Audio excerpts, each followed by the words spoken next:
All right, week 3. It's hard to say that. I was telling somebody the other day that, like high school football, like we are almost like at the halfway point of the season. It's like crazy. 2 games into region play. This week will be, week 3 of region play over at Trinity where my kids are in school, and it's like they always say, time flies really fast when football season gets here. There's no doubt about it. And the same is here. So week 3, I guess you could technically call it week 4, I guess, if you count that week 0 that we have now. But man, we've got some good games to talk about today, and it's been cool. Like, I love how over the past few years, how it feels like the season has evolved into, having some of these high quality games on the front end, as opposed to a lot of times it feels like you're loaded up with cupcakes, you get into league play, and you got to wait for bowl season to find some good games. When I was looking at our schedule, the games on the card for this week, I was like, man, these are some tough picks. It's marvelous. Yeah, some that are probably a little bit harder based on what we've seen up until this point of the season, especially like with A&M last week. We'll talk about that in a second. That's the cool thing too, is there's been some upsets, in some of these too, like where there's been some good games and there's been some where you kind of thought, that should be a little bit of a cakewalk, and it hadn't been. We're going to talk about that one here in a second.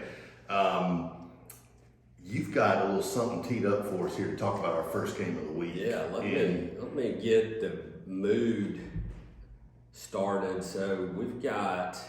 What's the first game we're talking about? First game is going to be the defending national champion Georgia Bulldogs on the road going into South Carolina. And this is not the Nature Boy Ric Flair's music we're teeing up here. It is, in a sense. Woo! This is Gamecocks music right here. The Gamecocks are going to be fired up for this one. They'll be coming out so I call it, it's Space Odyssey, but I call it the Ric Flair. The Ric Flair, that's right. I mean, he's the one that made this famous, I'll pause that so that you can hear us talk. But, I think that's going to be... Look at that, you're getting a call for a prospective customer. Yeah, right there. I think that that's going to be the pinnacle for the Gamecocks on Saturday. Yeah. Is going to be the Gamecock making his call and the Space Odyssey coming out. Have you ever been to a game there? I have not. I haven't either. Man, I've always wanted to go to one there, but it's one that's on my bucket list to go to, but I just hadn't done it yet. You think that Gamecock call gets annoying to a visiting fan? I'm sure it does. Yeah, you're probably hearing that for at least a week, I would think. I think back to the Auburn-Oregon National Championship game. We had a guy in our section. I mean, it was like, we're sitting in the Auburn section, of course. We're sitting right next to like the only Oregon folks that got a seat in the Auburn section, and all 4 of them had duck calls, and they blew those duck calls the whole game. And I think about that where, I guess on TV sometimes you'll hear it, but I wonder in reality, how many times do they have that call that goes out during those games? Yeah, they'll be playing that a lot. It's kind of like, you ever watch bandy baseball and hear the whistler? Yeah. Oh man, that guy drives me crazy with his whole whistle. But it is impressive though. Yeah, it is. But he is going strong for 9 innings and that stuff, man. That's right. I can imagine that this is going to be pretty. They'll have that on repeat throughout Saturday. But getting into the game a little bit, South Carolina had some big injuries this past week. They lost their edge rusher and they lost their middle linebacker. Both of them tore their ACLs, and that is not going to be a good thing for Carolina. Their offensive line has struggled. They're only averaging like 2 yards a carry on the ground, and they're not really giving Rattler much time to throw the ball. He's only thrown 2 touchdown passes, and he's thrown 3 picks, so he's been kind of running for his life a little bit. No doubt. Georgia, on the other hand, is the only team that hasn't surrendered a touchdown yet. That defense looks to be stout. Still legit, yeah. I mean, they lost like 11 folks to the NFL in the first round, seems like, and yet here they are again. But they're only giving up 1.5 points a game, I think. Yeah. Shut out Oregon a couple of weeks ago. The mailman is still delivering the mail, man. He's completing 75% of his passes for like 330 yards a game. I think to even stay in this game, the Cox are going to need a lot of beamer ball and special teams play, but I don't think they get it in this one. I don't see it happening. I like the Dogs pretty big, covering 42-10. Yeah. So Georgia reclaimed the number 1 spot after Bama, struggled a little bit last week. 24.5 point favorite. Georgia comes in, and you and I, going back to 2 weeks ago with that Oregon game, had felt like, we both felt like Georgia would win, but we felt like the Ducks would keep it close, and they just, embarrassed them with 49-3. And I think Georgia easily covers that 24.5 points, especially like you said, with some injuries. Georgia is showing that they're just as strong as ever. I think it's going to be a long morning. This is 11 a.m. kickoff, so this is what'd you say last week? Beer and a biscuit. Beer and a biscuit game. But I think it's going to be a long morning for the Gamecocks. So I'm with you. I'm going to go with Georgia to cover that as well. We agreed. We agreed. What did we go? Two. We were 2-5 week 1. Yeah. So I think we held true to telling folks, hey, it's probably a pretty safe bet if you go against not advocating for gambling, but it's probably a pretty safe pick for our pick'em contest to go against at least me. But yeah, we were both 2-5. Yeah. So that you can go ahead and say we're both 2-5. And here's the thing: so week 1, our winner that week was my nephew Cooper. Awesome. Perfect picks across the board. He picked all 5 of them correctly. We need to he picked all 5 correctly. And you know where the kicker was? Is he was the only person that picked Florida State. Really? In the Florida State LSU game. So everybody else had picked everybody in our picking contest in week 1 had picked LSU except for my nephew Cooper. And so he went 5 for 5. So how about that? Start consulting with Cooper a little bit. That's right. I like that name there too. Yeah. Consulting with Cooper. Good for him. All right, so let's move down I-85 into Alabama. So a game that you and I will be at together on Saturday. So Penn State coming into Jordan-Hare, 2:30 CBS. There's been some talk of we may see an orange jersey that may come out. I guess yesterday the athletic department unveiled the orange face mask. So we know there will be the orange face mask, but a possibility of an orange jersey coming out, we'll see. This is an all Auburn, all orange, so I've kind of got my orange hat on to get prepared for that. But I like it. Penn State coming in ranked number 22. They are a 3-point favorite. They've had, I guess, some easier games so far. Purdue was not a cupcake game. Purdue was not, yeah. And that one was a tie. That was 4 or 5 point game. Yeah. I think, but I think they had a cupcake last week. I don't know. Ohio. They had Ohio. Yeah, that was it. They beat them pretty handily last week.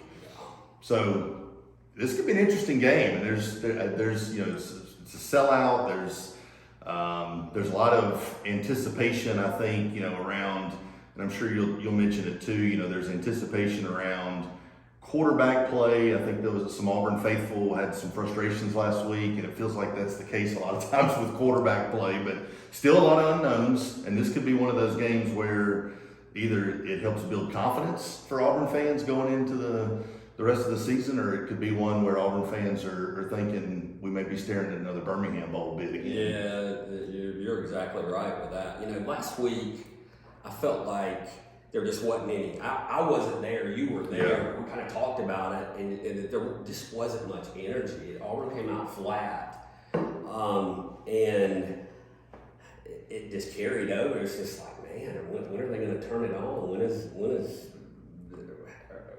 they going to show up and show that we've?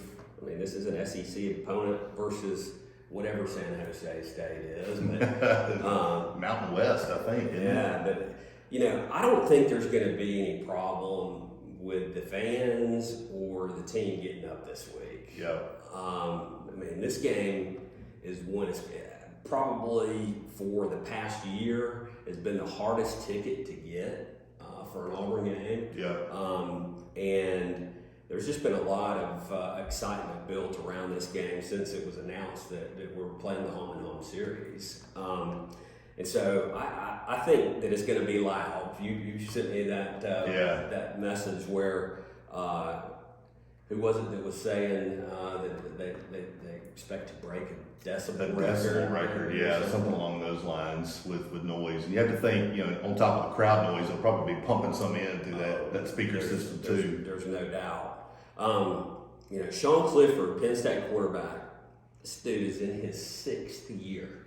So you're saying he's a veteran? I'm saying he's a lifetime college student. I mean, Tommy boy. Yeah, think about this for a minute. This guy is probably getting some NIL money. He's a big man on campus, That's quarterback. Right. He's living the dream, man. He's like, y'all don't have to drag me out of Happy Valley. That's right.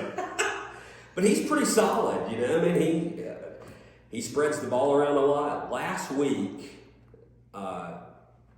Penn State had 17 receivers catch a pass. Yeah. Do we even have 17 receivers? I mean, we'd have to be pulling people off of the practice squad. Yeah. Intramural field. Yeah. Flag football thing.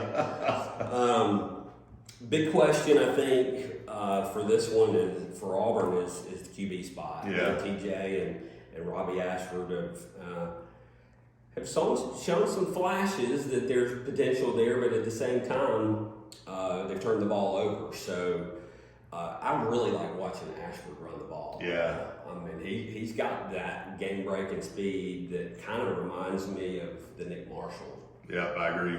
Type thing where one play could turn it around really quick with him in there. I think we're going to have to be able to run the ball. Auburn's averaging just under 250 yards a game. I think that's going to be key in this game, but I expect Penn State to load up the box on this one and try to shut that run down and force the QBs to beat them through the air. I think on this one, they're going to have to be able to move the ball on 1st and 2nd down. If they get into situations where it's 3rd and long, it could be a long day for the Tigers. But I think that the crowd plays a key piece in this one. And we all know that stranger things have happened in Jordan Hare with some of the stuff that's happened there. And I think a Carlson late field goal wins this one. I've got Auburn winning this one late, 27-24. Yeah, I like it. I think you're right. I've heard before where some of my buddies that pull for the team on the other side of the state refer to Jordan Hare as the Voodoo Bowl, where some of the stuff can happen. And I did read this morning where, Franklin, who's coached in the SEC before, has been really intentional with his guys this week of trying to prepare them for what is to come on Saturday.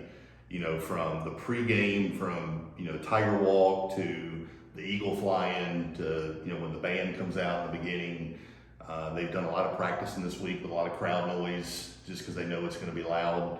But you can practice that all you want until you get there and experience it. Yeah. It's different. So, I'm with you. I think this may be Captain Obvious, but the turnovers last week did not help. Auburn went into halftime down 10-7. Made some adjustments and found a way to win. I think taking care of the football, limiting turnovers is going to be a key. If they can do that, I think Auburn wins. And I agree with you. I think it's going to be a close game, something late. Maybe Auburn's going to need a turnover to get a field goal or something like that at the end. But I think that atmosphere is going to be incredible, and I think Auburn felt it last year going to Happy Valley, right? That's an incredible atmosphere too. So I'm with you, man. I'm going Tigers. We're going to be there together. We'll take some pictures or maybe a video or something and send that to folks. While we're there, I'm looking forward to it. Hey, did you see where their Penn State's having logistical problems? Did not. So evidently, the Montgomery Airport has got their runways, some of their runways closed, shut down or something. So they may not be able to fly into Montgomery. So they're looking at being able to fly into to Maxwell. Wow. Or they may have to fly into Columbus. So that they're trying to rework their logistical. There we go. The logistics of it. So throw things off for them a little bit, huh? Yeah. I actually know the guy whose company's paving out there. So really? If I need to make a phone call and see if they can stretch that out. Yeah, just keep the cones out there. That's right.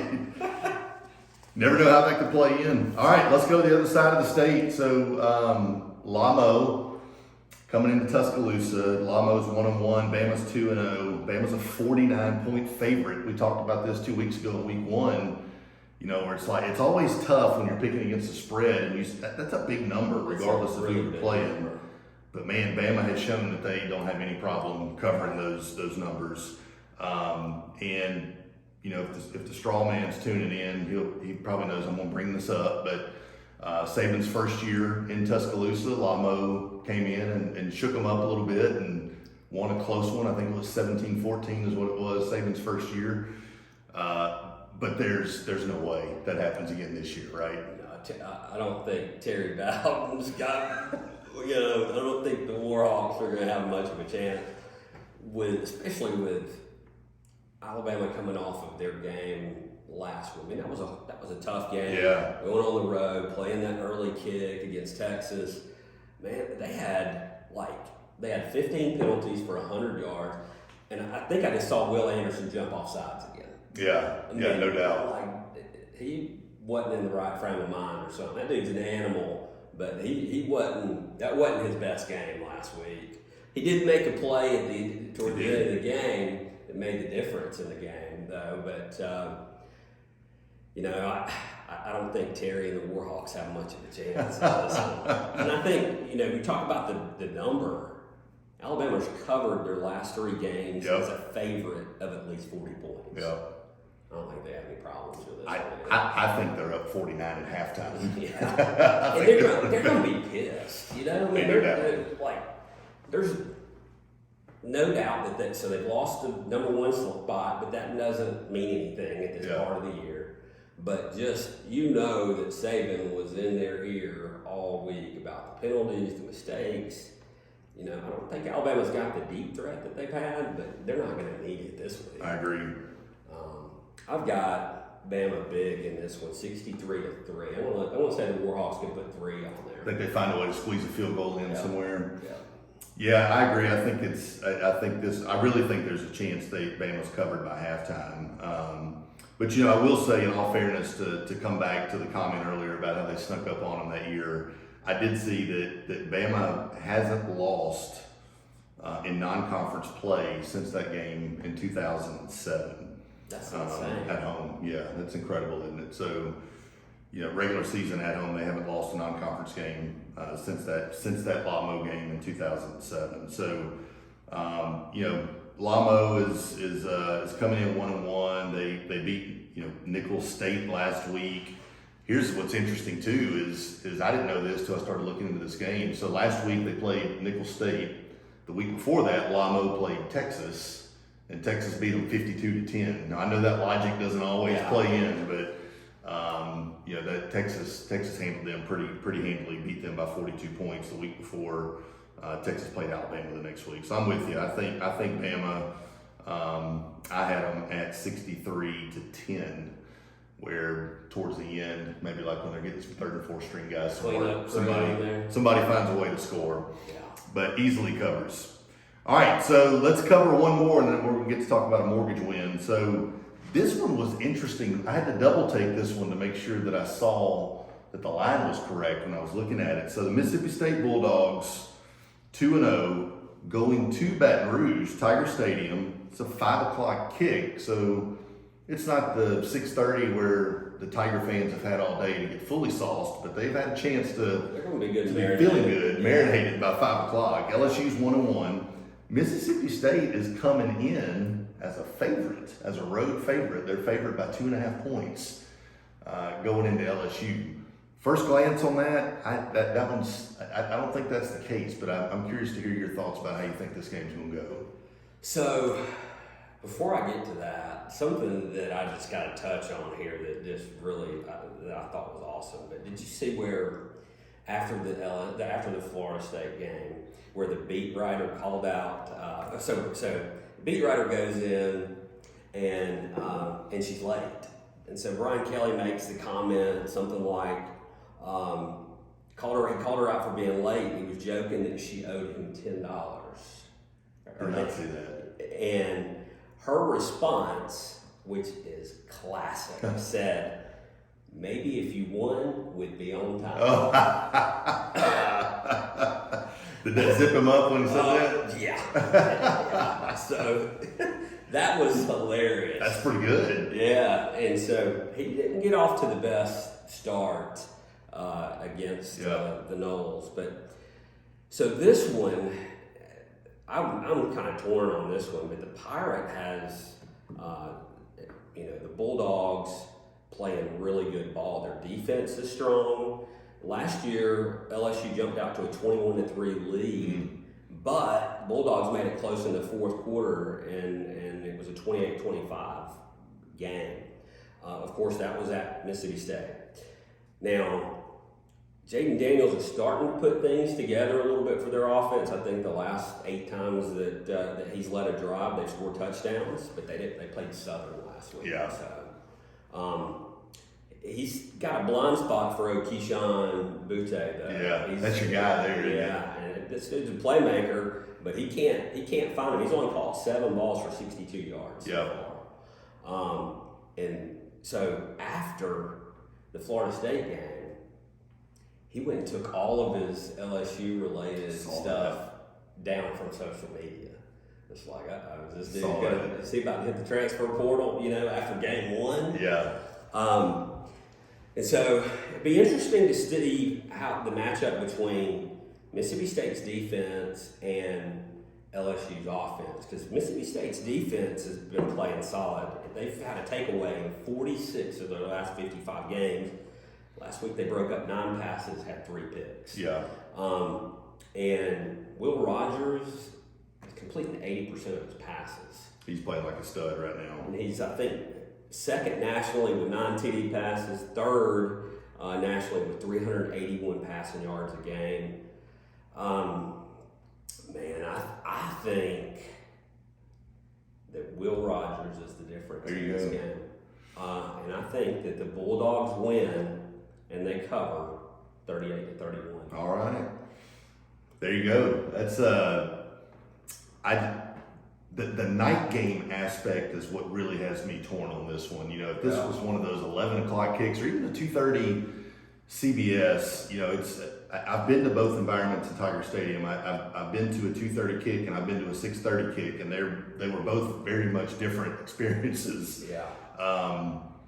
I agree with you that the Mississippi State, especially Rogers, is playing incredible right now. Top of what you said, the dude's averaging 38 completions per game. So in typical Pirate fashion, offensive guru, they can move the ball around. Questions on LSU's defense. Here's one thing about LSU that will be interesting to see how much of a factor it is in Saturday's game is running back John Emery. He has been out since the 2020 season, had academic issues, starting running back, stud. He is eligible to come back this week. So he had to sit out the first 2 games of this season. Obviously missed all of last season as well.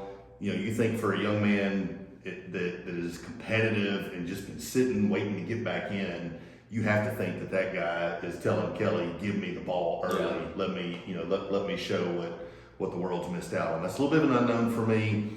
I am going to go wrong team favored LSU only because of the night game environment for what will be hosting, and I really think that just that motivation factor, not only for Emory but also the team to to possibly rally around him. I think it's close. I don't think it's anything that's pulled away, but I'm going to go with the home team with LSU. I mean, this is a huge game for Brian Kelly.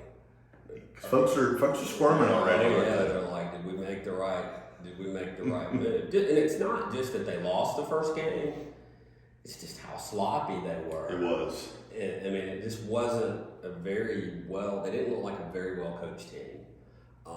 And look, it's first game. There's a lot that you can improve on after that. That first game's tough. But we'll see what kind of improvements they've made, because Mississippi State's going to be able to put up some points. I think they will. Yep, I agree. So we'll see what happens on that one. It's going to be a good one. I'm ready. That'll be. We'll probably catch maybe fourth quarter of that if I had to guess. Yeah. I'm sure they'll be popping up, during commercials, highlights and stuff on the big screen. But I think we'll be able to catch probably fourth quarter of that when we're leaving out Auburn. So all right, so let's hit the pause button for a second before we hit these next few games. And going back to the theme of our show of we're talking Pigskins, but also mortgage wins. We're here in the Movement Mortgage studio, and man, we're off to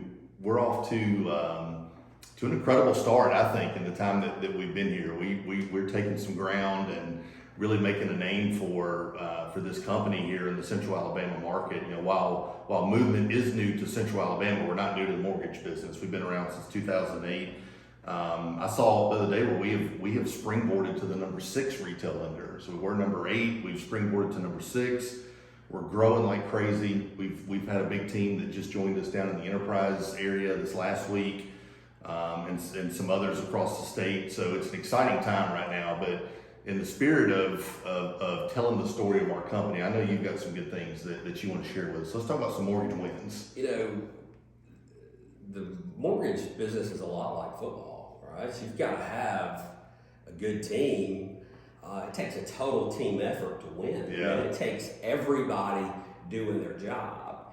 And man, our operations team has just been lights out with our assistants, our processors, the underwriters. The speed at which things move here has been eye-opening for me, and it's very nice when you can go to have everything completely finished a week, 2 weeks ahead of closing. And when I say finished, I mean everything done.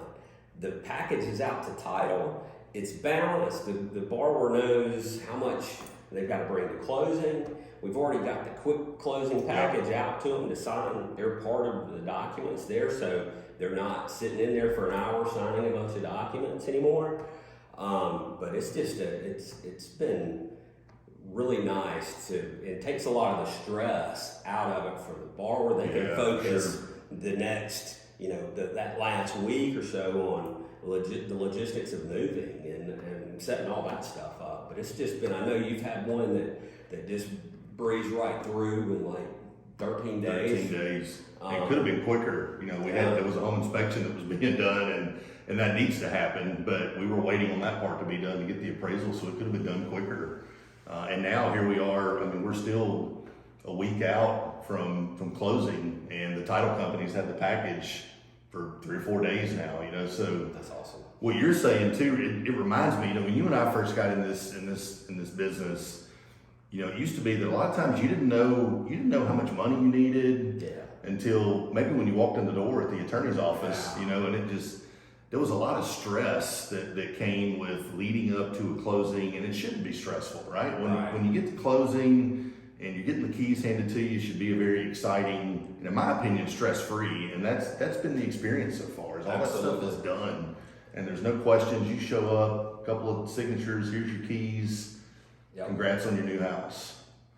There's no doubt about that. I'm with it, because I've been a part of some of those where it's like you're closing at 1 o'clock and they're at the bank getting certified funds at 12:55. That's right. Coming in on 2 wheels, screeching the tires, getting in there, just everybody's stressed. That's right. It hadn't been that way here. Not at all. So shout out to the ops partners and support partners for Yeah, sure. they're killing it.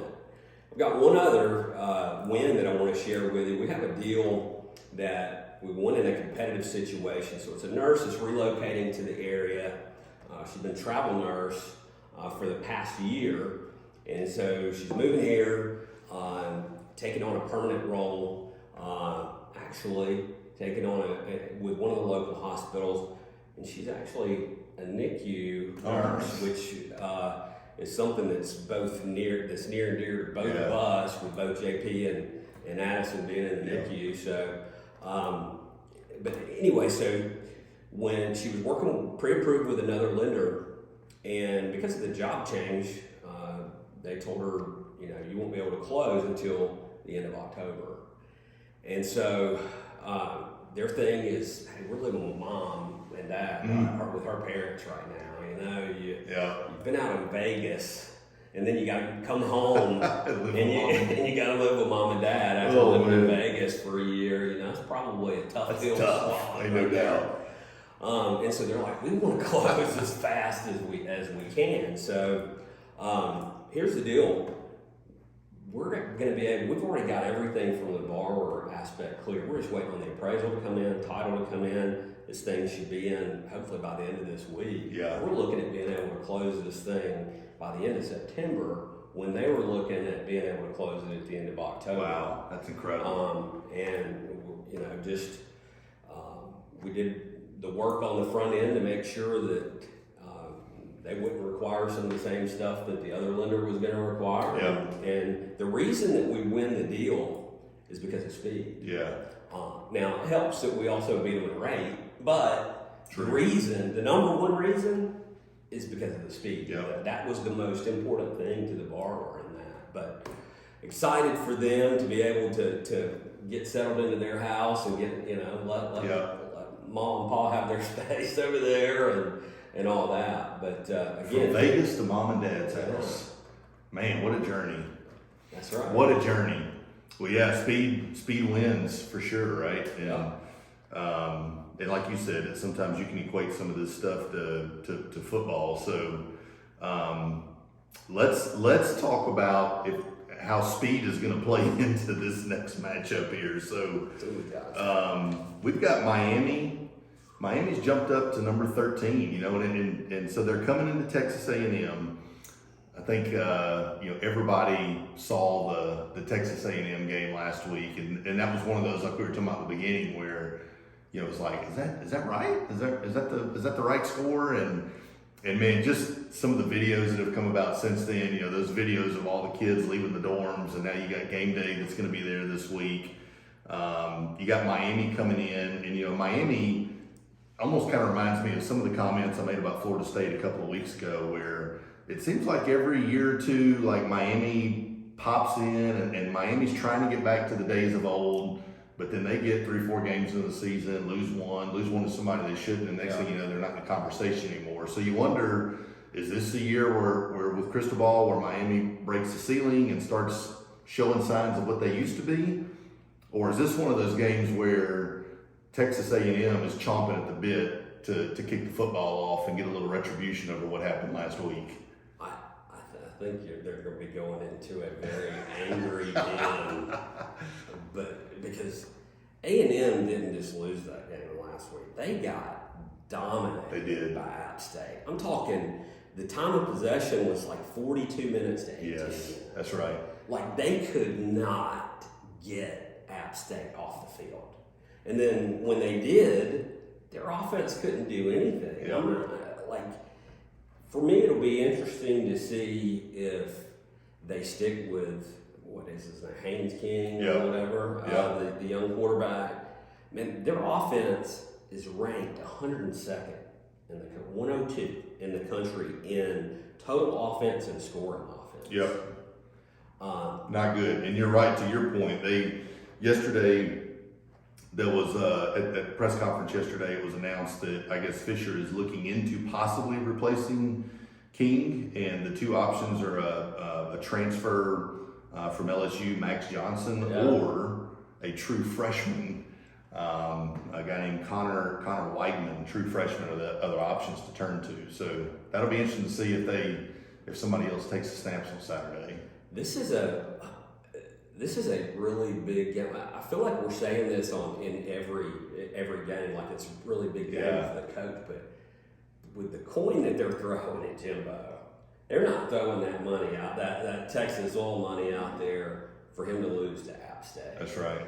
If they lose this game, the seat just got really hot Early in the season. Especially when they were preseason ranked number 6. And number one recruiting class. But they've got some holes in the offensive line that they're not able to run the ball very well.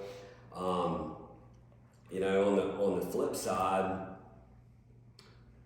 Miami quarterback Tyler Van Dyke is coming off of a big year last year where he was one of the top passers in the ACC. Yep.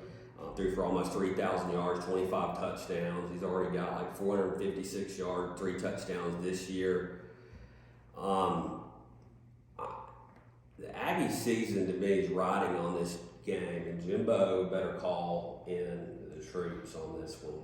I think this is going to be a really, really good game that comes down to the wire. I don't think there's a whole lot of points scored in this one. Yeah. I think it's going to be I've got A&M pulling this one out, but not covering. I've got them 23-20. Yeah, I agree with you. As I thought about this, I think a couple of things that play into A&M's favor. Obviously, a home game and that crowd, over 100,000 folks that are there. Yeah. You've got some players, obviously, that last week's game didn't pan out the way that they thought. They're ready to get back on the field. You got fans as well. If this was an SEC team that was coming in, I almost think that maybe I would shift a different direction depending on the SEC team. But Miami just, like I said in the beginning, they'll show a flash in the pan and then it comes back and they just can't get back to the days of old with Miami. You nailed it. I think this is a close game. Texas A&M is a 5.5-point favorite. I could see this being a 14-10 game or 21-17, something like that. I don't think that A&M covers, but I do think they win.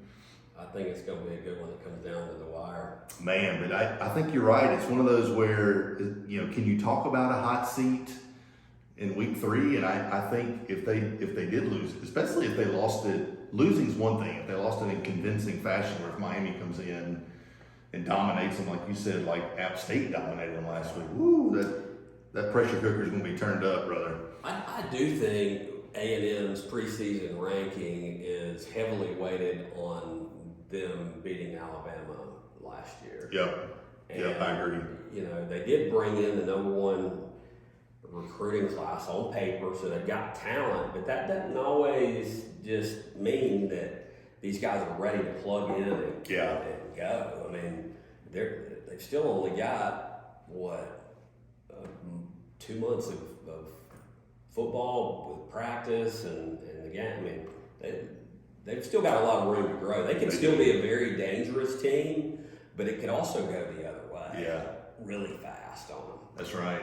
So that'd be a fun one to watch. Yep. See how that one turns out. All right, so that's the pick. So again, we will have in the description of the video below, we'll have the link that'll take you to where you can go in and select your picks. Remember, you are selecting against the spread, so you're not picking the outright winner. You're selecting against the spread. And then the tiebreaker game, right? So the tiebreaker game is BYU and Oregon. We'll break that one down. But for the tiebreaker game, you are guessing the final score. So in the section where you're filling out your picks, you would put in BYU, what you think they would score, and then you would put in Oregon, what you think they would score, and that will be the tiebreaker. And last week, we actually went to the tiebreaker. We had, in last week's picks, we had 2 guys that picked 3 correctly, and we had to go to the tiebreaker to find out who the winner was. So, this is one of those where, 2 weeks ago, we were like, man, we're talking about a lot of Utah teams, yes, right? I thought that same thing. Here we go, here we go again with Utah on the card. like, man, maybe I've secretly got something with Utah that I need to figure out. I keep getting drawn, but I think the thing here is it's a top 25 matchup. You know, you got BYU who's catapulted to number 12. Huge win last week against Baylor, who at the time Baylor was number 9. So BYU's now jumped up to 12th. Oregon obviously just got completely dominated against the Bulldogs in week 1. They came back last week and they won 70-14 last week. Phoenix had 5 touchdowns last week, so let's go. It was what 28 of 33 for 277. Man, like that was a heck of a rebound. But I mean, who were they playing? Like Eastern Washington, Tech, Southeast Poly State or something. That's what it is. It was one of those where you would expect them to win by that much. But they did, you know, I guess getting that first, you always hear coaches say, man, just getting that first win, you know, get that monkey off your back and get that first win. They got it. BYU went into double overtime last week to beat then number 9 Baylor. So this is BYU at Oregon. So BYU's coming in 2-0, Oregon's 1-1. You know, I saw a couple of interesting things as I was kind of digging through this. BYU was 5-0 against Pac-12 teams last season. So they played 5 Pac-12 teams and beat all of them. So they were 5-0 last season against Pac-12. But then when you look at BYU on the road, BYU is 14-16 all time when they are ranked and they're playing against a ranked opponent on the road. So, you know, there's a part of me, I think we talked about this in week 1, where, man, I want to see Bo Nix succeed. I really do. I mean, just outside of the Auburn connection, you know, folks that know him, an extremely genuine guy, great family. He's just one of those guys that me personally, like, I want to see him win. I want to see him succeed. And I'm rooting for the guy. You know, I really am. And I want him to be successful at Oregon. The thing that jumped off the page at me is I looked a little bit deeper than what I looked for in week 1 when we talked about Oregon. 96 underclassmen that they have on their roster right now. 96. Wow. So they've got 53 freshmen and 43 sophomores. I didn't realize they were that young when we talked about them a couple of weeks ago. And, you know, having a BYU team coming in with a lot of confidence, you know, after beating the top 10 team last week in double overtime, this one could be interesting. This is a game that, you know, it's, again, I put BYU in some of the categories we've talked about before. You've seen some glimpses of them some seasons where they start to edge into the top 10 and then they kind of fall out at the end. So I think it has potential to be a really interesting game. Yeah, I think it's going to be a good one too. This is another one that, I mean, I think they're coming off, that's obviously a huge win last week against Baylor, double overtime. Baylor's a good team. I'm giving the Ducks the edge this week only because it's at home. Yeah. I think if this game were at BYU, I would be going the other way. But I think seeing how Bo Nix got it back on track last week, I've got the Ducks winning in a high-scoring game, 38-33. I like it. How many touchdowns do you think Bo will throw? I'm going to say he's going to do, I think he'll have 3. There you go. You know, so Oregon's won 29 consecutive non-conference home games. They're number 2 behind, guess who's number 1? Alabama with 40. Yeah, so Alabama's won 40 consecutive non-conference home games. Oregon's 29, so they're number 2. And this was interesting as well. Oregon has won the last 20 home games. Wow. It's pretty interesting too. So I'm with you. I think history repeats itself a little bit. Some with BYU with, you know, getting off to a strong start, starting to maybe taper off a little bit. And I do think that some confidence was built. Georgia's a tough draw, first game of the season, on the road in the Georgia Dome. That's a tough draw, but Georgia's also really, really good. I think the Oregon team is a good team. They're young, obviously, but like you and I have seen many times before, if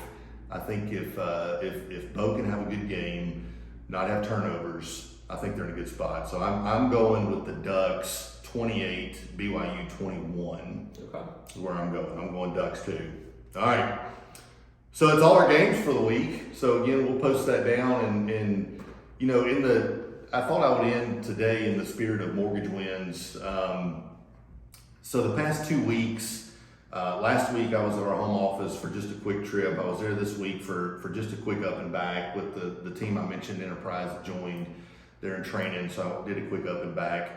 And you know, every time I go to our home office in Charlotte, it's just one of those things where you walk away, you know, feeling just proud of the company that you work for, excited. I've had a couple of people ask me, you know, hey, there's a lot of mortgage companies. What makes you guys different?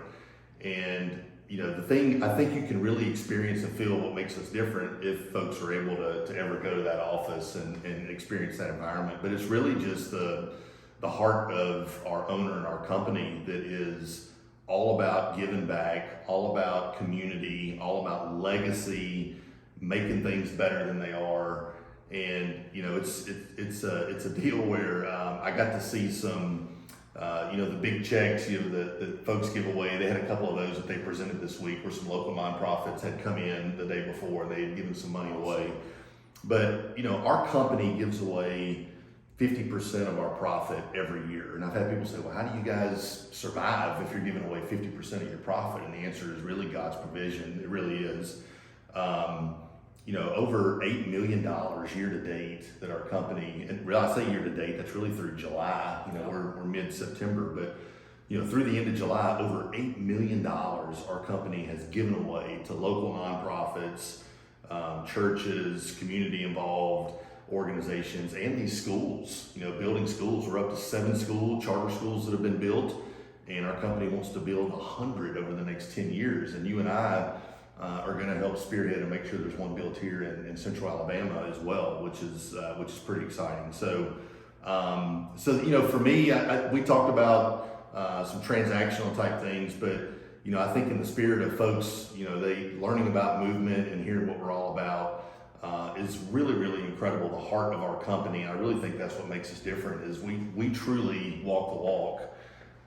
When we say that we invest and care about and love our communities. There's no doubt about it, and it shows with from the top down, right? So at every level, you just see the love for the team, the love for the customers, the love for the community, and the things that are being done with the charter schools. And I mean, it's easy to get behind the mission. It is. Of Movement Mortgage, and just I couldn't be more excited to be right where we are. You know, I mean, I feel like I've told Kelly this many times that I'm right where I'm supposed to be. Yeah, same here. Me too. Glad we get to be on this journey together, man. It's going to be fun. And so. All right, so week 3, and Tyler and I have talked about maybe next week or week after. So now that the Movement Mortgage Studios is finished, we've got some paint and all that good stuff in here, and we're going to officially be putting furniture and all that good stuff. So the Movement Mortgage Studios will be filled out hopefully here in the next week, and if you're good with a screwdriver, hey, we might could use some help. Use your help. Lord have mercy. Or an Allen wrench. I'm thinking about there's nothing like the Allen wrench where you get like carpal tunnel after like 3 minutes of using an Allen wrench. So yeah, if that's your love language, if you like to put stuff together, call me, call Tyler. We would love to have you express your love language with an Allen wrench if that's you. Yeah, that is not my love language. Like that is the thing that is probably the toughest thing. Me too. Like being a handyman around that, that's just not who I am. It's not me either. My granddad was like MacGyver. He could just like do anything, turn anything into anything, you know, and like rewire it and rewire the whole house, and just like he even back in the day I had an old hand-me-down Honda CRX. There you go. And so when I graduated from high school, I got this little CRX, and he was like, "Boy, you're gonna have that horn doesn't work. We're gonna have to fix that for you." And so I left the car with him for a little while, went and played golf, came back home. He's like, I got you set up. He'd put a doorbell on the top of the steering column that if you rang the doorbell, it'd go nee nee nee, you know. Now the thing about it is when you need to use your horn, you're not thinking about ringing the doorbell. So I'm like hitting the horn and it's not doing anything. And I'm like, I forgot. Let me ring the doorbell. I thought you were going to tell me it was a train horn or something he put on there for a minute. He had that on his truck. The Dukes of Hazzard horn. These things weren't passed down to me, though. That's right. That's not me. My generation. Me and you both. I'm not a handyman either. So, man, if that's your gift, we'd love to let you put your gift to use. But we're going to do that next week, and then once we get this thing up and running, we're going to do some live ones. You know, where we can have some questions and that type of stuff come in too. So this thing's going to evolve into some more interactive conversations about football and picking at each other. And I'm sure the straw man will be he's chomping at the bits to give us a little bit, especially when we're talking about the other school up the road. So we'll evolve this thing in the next couple of weeks. But link in the description below for you to go in, make your picks. On Monday we'll come back and announce the winners, give away some movement swag. And as always, if you or family members, friends, family, co-workers, anybody has a mortgage need, you need to check out Movement Mortgage. Like Tyler said, we close loans quickly. We have every program that you could imagine to help take care of your needs. And the really, really cool thing is that every loan that you do with Movement Mortgage, there's money on the back end that's invested back into the local communities here. And I really think that's the difference maker for what separates us. So we'd love to take care of you guys as well. Mine and Tyler's information will be down in the description below as well. We'd love to help you if you have any mortgage needs. All right, let's do it. Bro. We're going to Jordan Hare on Saturday. We'll send a picture, Yeah. post it to the group, and hopefully we're smiling on the way out. Yeah, I hope so. Have a good weekend. See ya. See you guys.